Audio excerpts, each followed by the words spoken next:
Hi, welcome to Vince Pharma. How are you all, students? Hope you are doing well. Today's topic is blood, hemopoietic system. Let's first see composition and functions of blood. Let's go. Alright, students, imagine blood as a superhero team. Each component has its own special power, so let's break it down. The first one is plasma. This is background music of blood, mostly which consists of water, carries nutrients, hormones, and waste materials. It helps bodies to maintain blood pressure and volume. Next, coming to our RBC, red blood cells. These are called oxygen taxi. These are also called as cool delivery drivers of the body, which carry oxygen to the tissues and bring back carbon dioxide. Next, coming to white blood cells. White blood cells. These are bodyguards of body which fights against infection causing viruses and bacteria. Then coming to platelets. These are first responders rush to the scene of an injury. When injury occurs, platelets gets activated and helps in clotting and stop bleeding. Now let me ask a question. Let me know clotting time and bleeding time of human. Blood is basically a circulatory city of workers that ensure everything from function smoothly. Now let's see about hemopoiesis. What is hemopoiesis? Hemopoiesis, it is a process where blood cells are made mostly in the bone marrow. It's like a factory line where RBC, WBC and platelets are formed. That means the formation and development and differentiation of RBC cells, WBC cells and platelets are formed. The process is called hemopoiesis. Hemopoiesis RBC WBC formation. RBC formation when in basically RBC are formed from stem cell activation in bone marrow, which forms pro-erythroblast, which is immature in state. This pro-erythroblast converts into erythroblast and produce hemoglobin, which is red protein that carries oxygen. Then erythroblast converts into reticulocyte. The cell kicks out nucleus. At this stage, reticulocyte enters into the bloodstream and forms mature RBC. These mature RBC become biconcave disc in shape and become the little delivery trucks. Then RBC formation completed, then we will see WBC formation. Here stem cells in bone marrow are trained to fight against the viruses and bacteria which causes infections. Example, now stem cells are divided mainly into two types, the myeloblast and lymphoblast.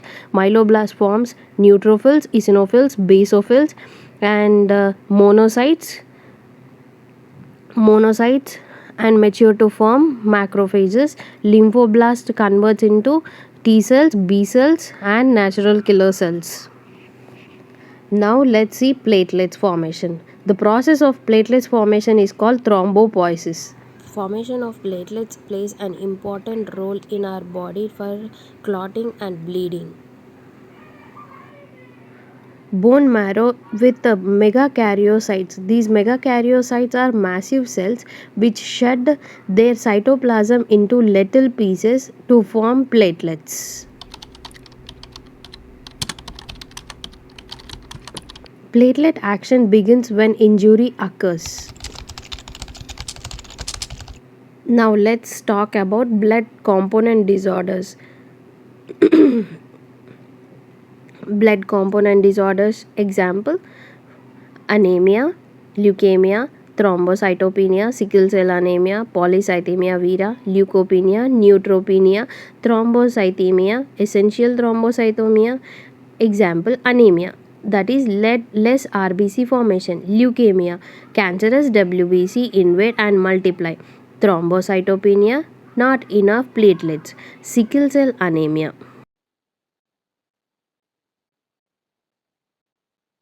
not enough platelets which causes excess bleeding.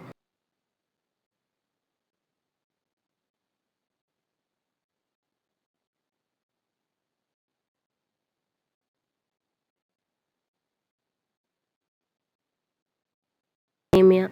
Sickle cell anemia, where RBC sickle shaped blood, RBC is biconcave in shape, but it converts into sickle shape which blocks blood flow, and it is a genetic disorder. Polycythemia vera, overproduction of RBC. Leukopenia, low WBC count. Neutropenia, decrease of nutrients. Neutrophils which fights against bacteria which causes infection. Thrombocythemia or essential thrombocythemia, which is excess platelets. Hemophilia, it is a genetic disorder, that is absence of clotting factors 9 and 8. Disseminated intravascular coagulation, here small blood clots forms all over the body using platelets and clotting factors. Now let's go to the next topic, that is blood groups. Blood groups, why do we study about blood groups? Why it plays an important role to study about blood groups, to know about your blood group? Because when you are in emergency or pregnant or something else, these are important. Mainly blood groups are categorized into two systems based on ABO blood group system and RH factor. ABO blood group system based on presence or absence of antigens A and B on RBC and antibodies in plasma. Based on ABO blood group, there are 4 types of blood groups. Group A, Group B, Group AB, Group O. Blood group A consists of antigen A on RBC, antibody B in plasma. Group B has B antigen on RBC, antibody A in the plasma. Group AB has both AB antigens but no antibodies. Group O has no antigens but it has 2 antibodies. Second system, RH factor. RH antigens present on RBC. If it is present on RBC, it is positive. If it is not present, it is negative. Here I have given a simple table to understand it clearly. AB, AB, O, antigens present on the RBC, AB, A and B, none. Antibody B, antibody A, none in AB. O has 2 antibodies, RH factor. Coming to universal donor and universal recipient. Universal donor is O negative and universal recipient is AB positive. That means it accepts all the blood groups. AB positive will accept all them, and universal donor which can be given to the all the people, all the blood group people. Now transfusion compatibility chart. Here what is transfusion compatibility chart? When a person get accident or any injury or anything, who needs blood, here the doctor will go and see the transfusion compatibility chart, where O negative person is only compatible with O negative person blood group. O positive person will have O negative and O positive. A negative blood group person is only compatible with O negative and A negative. So the table goes on. The fifth one, who can give and receive blood group? To understand well, I have written in this tabular form. O negative can give to all, and AB positive can receive from all the people.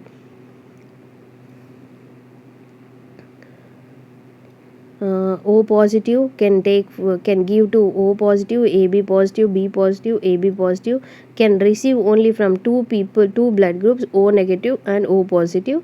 A negative can give to A negative, A positive, AB negative, AB positive, and can receive from O negative and A negative. A positive can receive from AB positive, A positive, and can only receive from O negative, O positive, A negative, A positive, and the table goes on.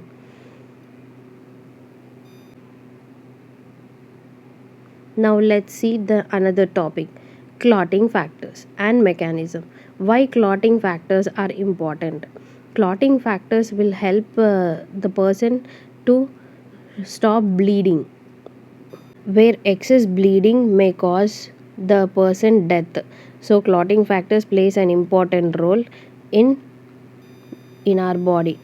There are 13 clotting factors that are fibrinogen, prothrombin, tissue factor, thromboplastin, calcium, label factor, stable factor, anti-hemophilic A, anti-hemophilic B, start prover factor, plasma thromboplastin antecedent, Hageman factor, fibrin stabilizing factor. These are 13 clotting factors which are present in the body, plays an important role in intrinsic and extrinsic pathway of a clotting mechanism. And here is an easy flowchart to remember the clotting mechanism, but I'll explain you briefly. Clotting mechanism have two steps. These clotting mechanism activates when the body bleed. That depends on the injury. It is whether it participates in a intrinsic pathway or extrinsic pathway. If in both the cases these combine to form one single step. At one stage these two combines to come into one stage, by either it may be intrinsic or extrinsic. Intrinsic pathway is internal damage, extrinsic pathway is external damage, injury of blood vessel or tissue. Intrinsic is short and strong, extrinsic is quick and triggered. In intrinsic pathway blood bleed, then it activates factor 12. Factor 12 is Hageman factor. Then factor 12 activates factor 11, that is plasma thromboplastin antecedent. Plasma thromboplastin antecedent, and which activate factor 9 anti-hemophilic B.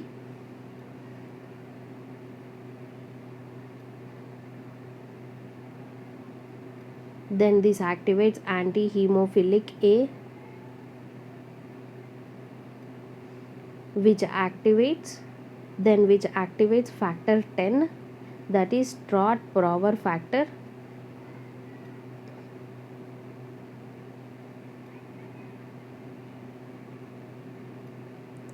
And this activated 10th factor will convert prothrombin into thrombin, and thrombin will convert fibrinogen to fibrin. This prothrombin is factor 2. This fibrinogen is factor 1.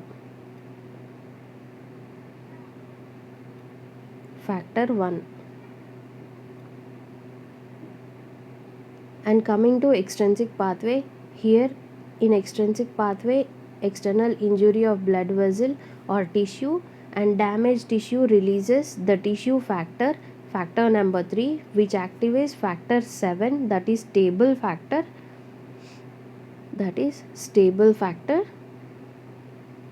And which activate factor number 10. The same process will form here also. Activated 10, then will convert prothrombin to thrombin, then thrombin fibrinogen to fibrin, then fibrin mesh will form a clot. Then coming to mnemonic for clotting factors. If you want to remember all the factors, foolish people try climbing long slopes after Christmas. Some people have fallen. This is the mnemonic for remembering clotting factors. Then coming to disorders of coagulation. Example, thrombocytopenia, which is low platelet count. Then hemophilia, it is a genetic disorder where clotting factors 8 and 9 were missing or deficit. If factor 8 is missing or deficit, it is hemophilia A. If factor 9 is missing or deficit, it is hemophilia B. Then we'll read about thrombocythemia or thrombocytosis, that are too many platelets. Bernard-Salman disorder, that is platelet count normal but does not work. Von Wilbert disease, that is unsung hero. It is a sidekick to factor 8, dysfunction or deficient of factor 8, deep vein thrombosis, and pulmonary thrombosis. Thank you for watching. Please do subscribe. See you next video.